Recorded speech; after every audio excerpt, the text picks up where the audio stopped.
Welcome back to the Captain's Quarters. This is the last section of episode 14, so I do hope you have enjoyed this one.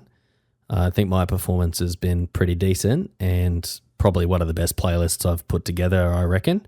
So I hope you feel the same way about it. But before we do get to the final section of music, this is the Captain Rants. And the rant for this one, I'll give you a bit of context before I get into the rant. I went and watched the Jurassic World movie, Jurassic World Rebirth, recently. The latest film in the disappointing Jurassic Park series. I reckon there's probably only 1.5 good movies out of the lot. But yeah, after finishing the movie, I got home and I like to look up what people are talking about a movie after I've seen it, just see if I've got different opinions or whatnot. And I noticed that the fans were really obsessed about the size of the dinosaurs.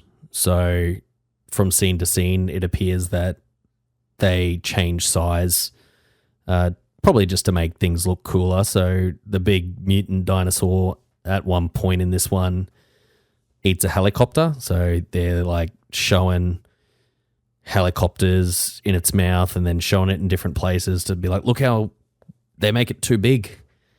And it just got me thinking about how fandoms can have infighting over really lame things.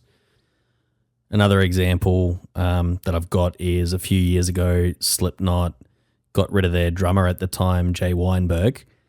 And I remember the subreddit forum just going crazy, just attacking Clown and Corey because they're like the main members of the band that kind of control what's going on.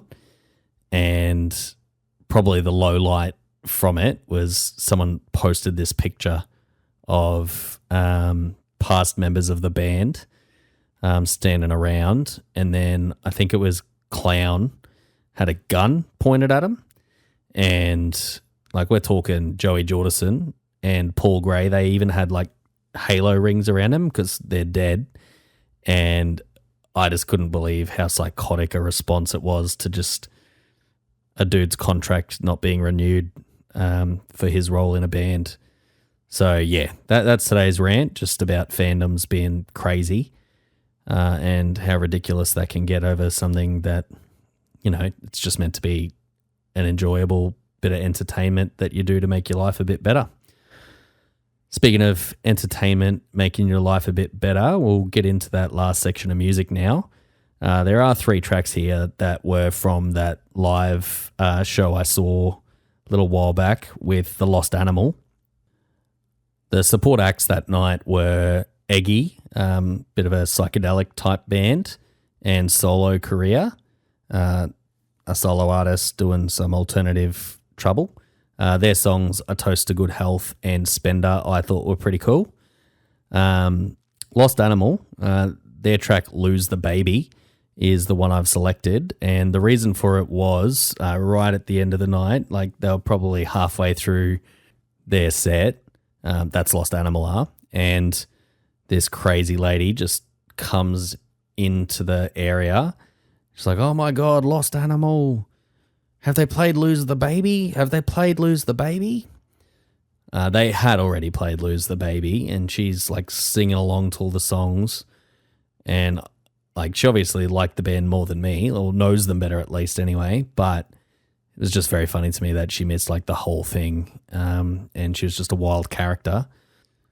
She did seem familiar, and I remember some similar wild behavior from someone when I saw the Native Cats at the same venue. So thinking it might have been her. But yeah, hope you do enjoy this last section. We are also going to finish it off with a tribute to Ozzy Osbourne by playing his track, Mr. Crowley. That was a song I heard really early on in my time listening to music on the internet. And I remember just hating it and thinking it was lame, only to later discover I was an idiot and the song was great. So hope you find some joy out of these tracks, and we'll see you next time at the Captain's Quarters. Cheers.